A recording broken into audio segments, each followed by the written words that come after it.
Olá pessoal, bem-vindos à aula 10 de Sistemas de Produção. Nessa aula a gente vai voltar a falar do sistema de produção por lotes, né? Que também é chamado de sistema funcional.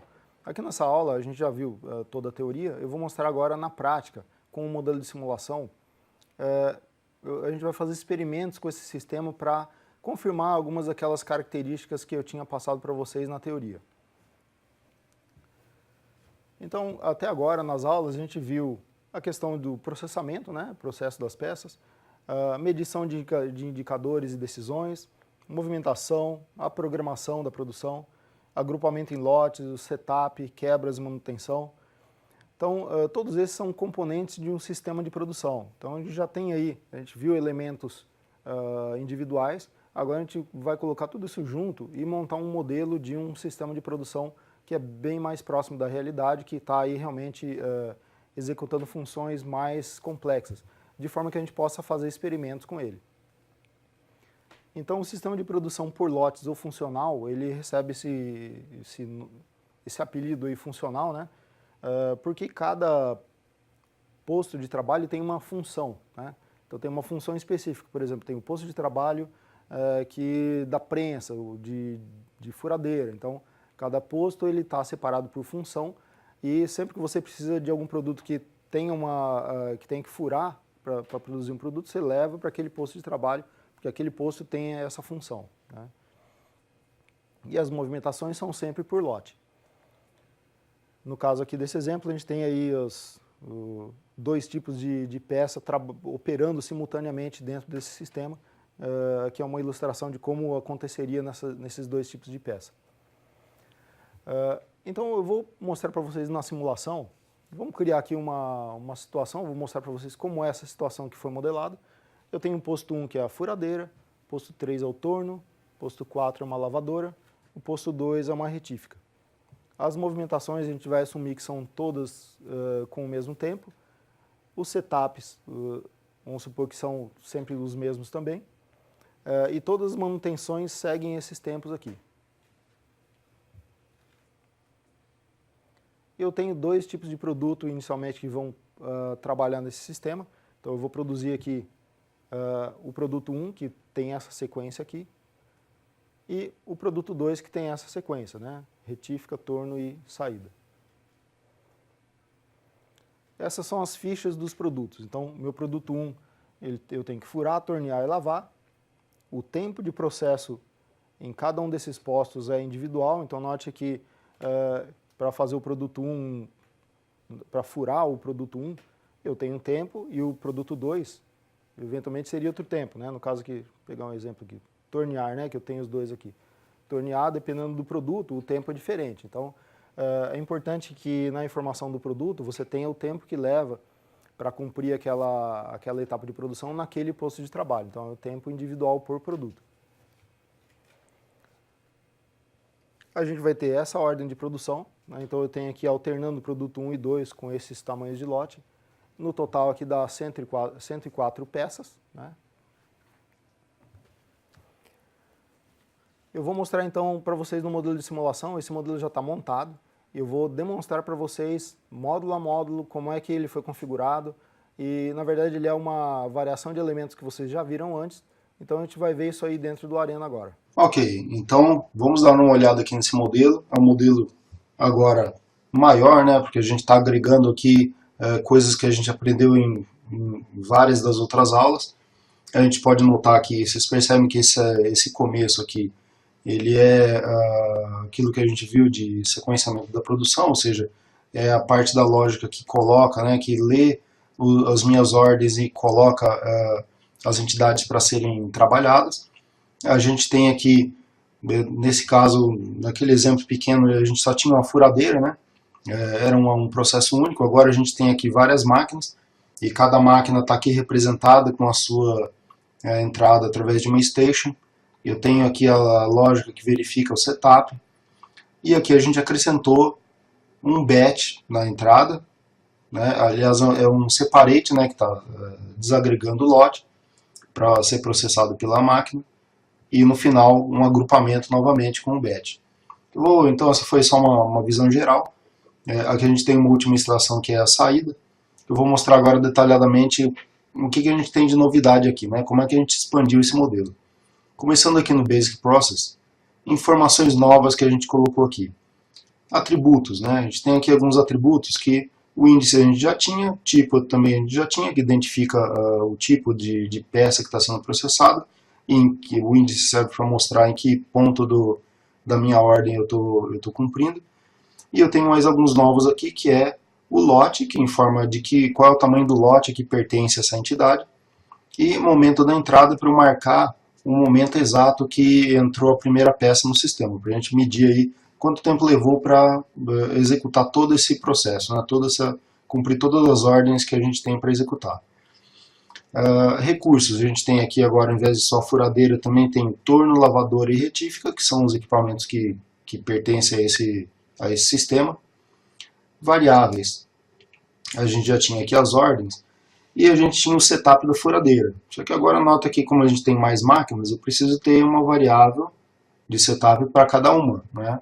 Eu não posso usar a mesma variável setup furadeira para as outras máquinas, porque o setup é só da furadeira. A furadeira está preparada, por exemplo, para o tipo de peça 1, mas a retífica pode estar preparada para outro tipo de peça. Então, com isso a gente precisa ter uma variável para cada uma delas, e essas variáveis são referenciadas aqui dentro do modelo. Que mais a gente tem aqui no Advanced Process?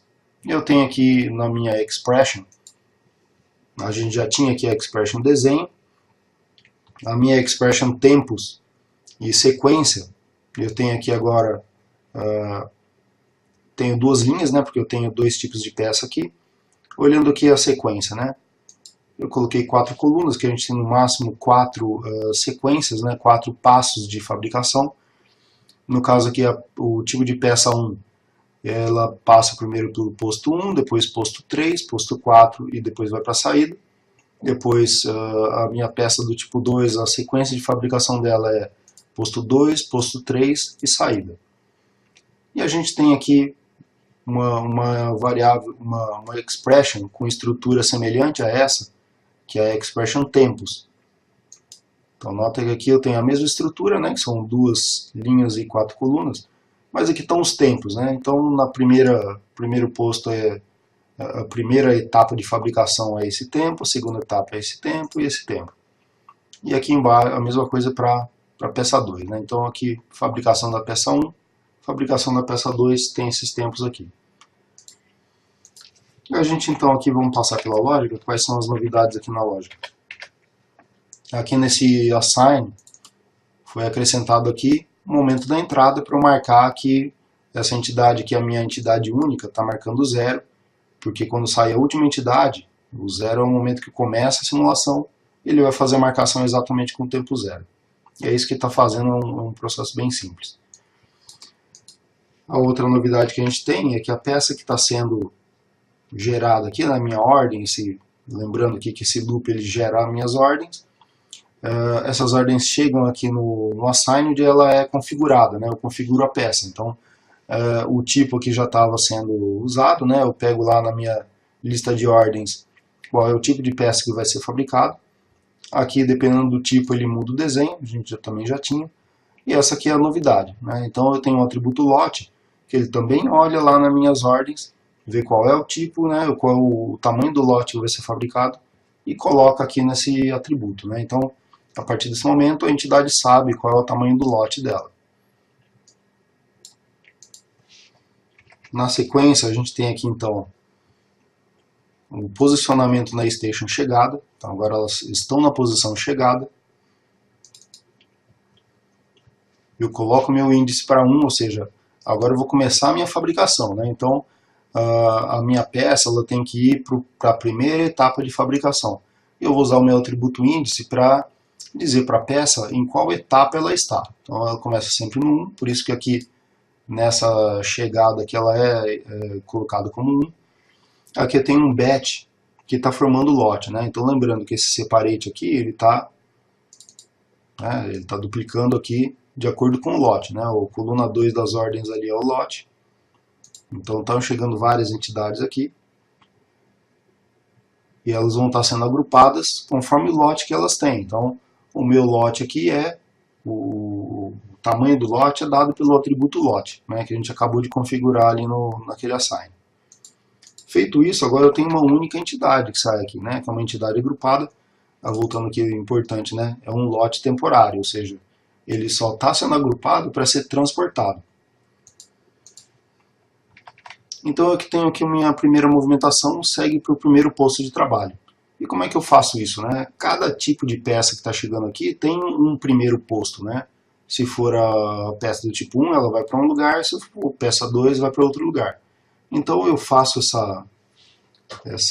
esse envio ficar vinculado à minha expressão sequência, né? Ao invés de eu colocar um nome aqui direto, eu estou fazendo uma referência à sequência. Então, linha é dado pelo tipo e a coluna é dado pelo índice. Então, lembrando que a gente acabou de configurar o índice como 1, então ela vai para o primeiro, no caso aqui ela está indo para a primeira etapa, né? Dependendo do tipo, né? Ele vai olhar ali qual é a linha da peça. Se for linha 1, ele pega a primeira coluna da primeira linha, né? Então a primeira etapa do primeiro tipo de peça. Se for 2, ele olha na linha 2. E aí então eu tenho aqui referenciado o posto 1, posto 2 e posto 3, eu tenho essas 4 stations, dependendo do que está indicado lá na nossa expression, né, que a gente acabou de olhar, ele vem para um desses postos. Suponho que seja aqui no posto 1, eu tenho aqui, né, definida a station name é posto 1. Primeira coisa que eu faço aqui é desagrupar o lote, né, porque ele só foi agrupado para fazer esse transporte, porque esse é o tipo de sistema de transporte em lote. Então meu separate aqui é split existing batch. Ele está aqui ocupando a furadeira. E que o processo que a gente já tinha visto, né, o sysdelay, com tempo 0, porque ele só está ocupando a furadeira, ocupando o meu recurso. Aqui eu verifico o setup. Se não tiver setup, ele segue em frente e faz o tempo de processo. Se tiver setup, ele sofre aqui o tempo de setup. A novidade que a gente tem aqui é no tempo de processo, né? Aqui no processo da furadeira, eu não tenho mais um valor aqui. Agora, na verdade, eu estou fazendo uma referência à expression tempos. Da mesma forma que a gente fez isso ali no route, para eu escolher para qual é a station que ele vai, aqui eu também estou escolhendo o tempo, né? Porque eu tenho uma expression tempos, que é igualzinha àquela minha expression sequências, que aqui eu tenho também duas linhas, né, que é tipo 1 e tipo 2, e a coluna indica a etapa de fabricação. Então a etapa está vinculada também à máquina, né, então eu tenho o tempo dessa máquina para essa peça nessa etapa de fabricação. Feito isso, eu tenho que fazer o quê? Tenho que indicar para a peça que agora ela está na próxima etapa. Então eu pego aquele atributo índice meu que, no caso, até agora ele estava valendo 1, agora eu estou somando mais 1. Significa que a peça agora passou para a etapa 2, e agora então ela vai procurar a máquina 2, ela vai procurar o tempo 2, e etc. Então aqui imediatamente ele faz um agrupamento, novamente agrupamento do lote. Então note que é importante eu fazer referência pelo atributo, porque se estiver chegando aqui a ordem 1, o lote é dado por um lote específico. Se for a ordem 2, é um outro tamanho de lote. Se for o lote 3, é outro tamanho de lote. Então, é muito importante que não haja essa mistura. E aí o atributo ele é útil por isso, porque cada entidade sabe o seu próprio lote. E aí não tem essa confusão que poderia acontecer se você usasse uma variável, né? Porque a variável, como ela vale para todo o sistema, cada hora ela ia ter um valor, e ia ser muito difícil gerenciar isso aí, né? Então o atributo é muito útil nesses casos, em que você tem informação específica que é daquela entidade. E aqui a gente tem o route, que é igual àquele primeiro route, né? Ou seja, tem aqui novamente sequência. O tempo de movimentação é sempre igual, é sempre essa normal aqui que foi estabelecido que é um único tempo. E o mesmo acontece com todos os outros postos, né? Nota que eles são idênticos. Eles fazem exatamente a mesma coisa, só mudando o recurso, né? Então a gente tem aqui, no caso aqui, lavadora, tem o torno, eu tenho retífica. Então cada um deles tem a sua variável setup, o seu tempo de processo e etc. E no final aqui a gente tem, nota aqui na minha expression, eu sempre sinalizei que a última etapa era a saída, porque quando chega na última etapa, que o índice está valendo 3 ou 4, dependendo da peça, né? Vamos dar uma relembrada aqui. Então, quando o meu índice chega, no caso, se for peça 2, chegou no índice 3, ele vai mandar a entidade para a saída. No caso aqui da peça 1, ele vai, quando o índice for 4, ela vai para a saída. Então, a entidade chega aqui na saída, eu desagrupo o lote novamente. Estou desfazendo o lote. E aqui eu estou fazendo um lote de 104 peças, que é um lote permanente. Então, qual é a ideia aqui? Eu estou agrupando todas as peças que vão ser fabricadas, né? Lembrando que a soma de todas as peças dessa ordem soma 104, né? Porque quando eu tiver fabricado 104 peças, significa que a minha ordem foi totalmente atendida. Eu acabei de cumprir a minha ordem. E é nesse momento que eu quero gravar o tempo. Então, note que o batch ele serve para isso também. Eu quero acumular aqui, esperar que tudo tenha sido fabricado. E agora a minha entidade vai passar aqui pelo record. Eu tenho aqui um time interval, olhando aquele momento da entrada, né, que é o momento que entrou a minha peça matriz, né, a primeira entidade, e gravo aqui como tempo total. Então é dessa forma que a gente vai saber quanto tempo levou para fabricar as nossas 104 peças. Então esse número aqui é importante. Se você eventualmente mudar a ordem, né, mudar alguma quantidade ou acrescentar uma ordem, você tem que vir aqui atualizar esse número também. Bom, como é que a gente acrescentou então um novo produto ao modelo? A primeira coisa que a gente tem que fazer é vir aqui no Expression, onde a gente já tinha 2 produtos cadastrados. A gente tem aqui 2 expressions que têm informações dos produtos, né? Que é aqui o sequência. Sequência nota que eu tinha 2 linhas, agora eu tenho 3 linhas. Então, eu acrescentei aqui uma terceira linha com a sequência de postos de trabalho da minha peça do tipo 3, né, da minha peça nova. Então, aquela começa no posto 2, depois vai para o 3, depois volta para o 1 e depois vai para a saída. Então, aqui um correspondente dessa expression é a expression tempos, que ela está igualzinha, a gente acrescentou também uma linha, e colocou aqui o tempo do posto 2, depois o tempo do posto 3 e o tempo do posto 1, que é a sequência de operações que ele vai fazer. Com isso está configurado o nosso novo produto. A gente tem então que vir aqui no Basic Process, alterar a minha variável, eu tenho a variável ordens, eu tenho que comandar agora que ele produza esse tipo de peça, né?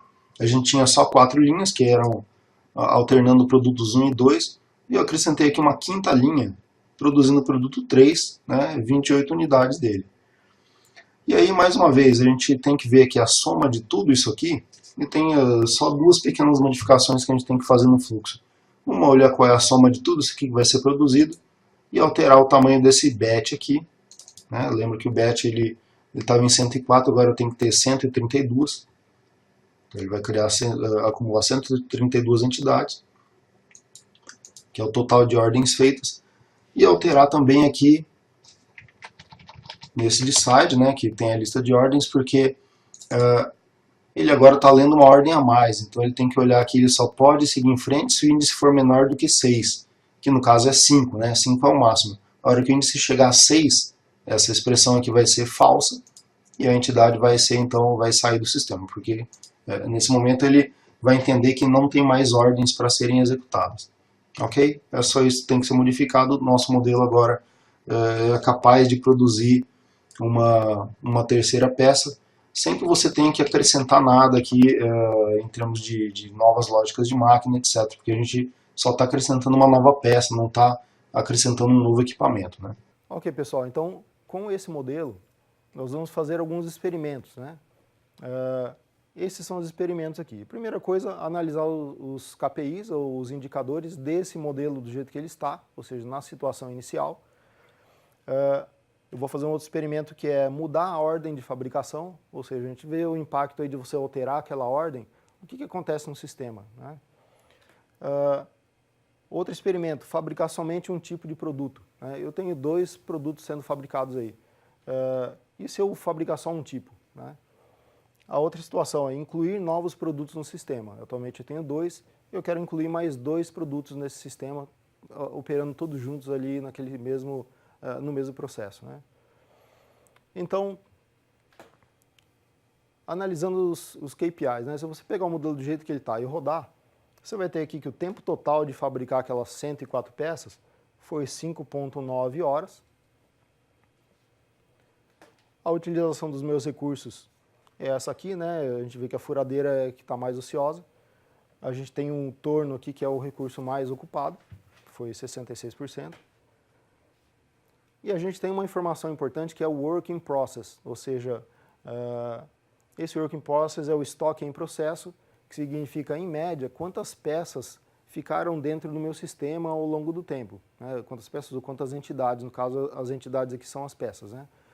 Isso é um parâmetro importante, né? No caso aqui deu em média 75 peças, porque isso aumenta o custo da empresa, né? Quanto maior é o estoque em processo, significa que a empresa teve que gastar mais dinheiro com matéria-prima que ainda está lá dentro e ainda não voltou na forma de ganho financeiro, ou seja, é alguma coisa que está ali dentro e ainda não saiu para o mercado, que teoricamente saiu do mercado, foi vendido e teve retorno financeiro para a empresa. Ou seja, o capital de giro da empresa tem que ser maior, quanto maior for o estoque em processo que você tenha na empresa. Então, isso é um parâmetro também importante para ser olhado. Agora, um novo experimento aqui, mudar a ordem de fabricação. Mudar a ordem, basta você entrar naquele modelo e alterar aqueles valores da variável, né, o módulo verbo, a gente tem a variável ordens, é só você alterar para essas novas situações aqui. Então, essa primeira situação aqui, com esses resultados, são os números que a gente teve do cenário inicial, né, do modelo do jeito que ele está. Se a gente alterar para essa situação aqui e para aquelas ali, a gente tem esses novos resultados. Então, o meu tempo total aqui, note que ele se altera, né? Geralmente ele sobe. E o work in process aqui, ele também sobe em alguns casos, mas nesse caso aqui, note que ele ficou mais baixo, né? Então, cabe a você depois avaliar, fazendo esses experimentos aqui, qual é a ordem ideal, né? Aqui a gente nota que o meu estoque em processo baixou, apesar que o meu tempo total subiu um pouco, mas foi bem pouco comparado com o tempo que a gente tinha anteriormente. Então, eventualmente, dependendo dos critérios da empresa, ela pode decidir que essa ordem aqui é melhor do que essa, né? O importante é que você tem uma ferramenta, você simulou e você tem aqui parâmetros para decidir qual é a melhor opção. Então, essa é a ideia da simulação, é você testar uma situação e tomar uma decisão com base, né? Você toma uma decisão com informações que embasam a sua hipótese, né? E se a gente simular só um tipo de produto? Então, suponha essa situação aqui, ó, agora só produto 1, né? Se eu coloquei produto 1 para rodar no meu modelo, isso também é feito aqui alterando aquela variável. É só colocar tudo 1 aqui nessa coluna e rodar desse jeito. E a gente tem esses resultados aqui, né?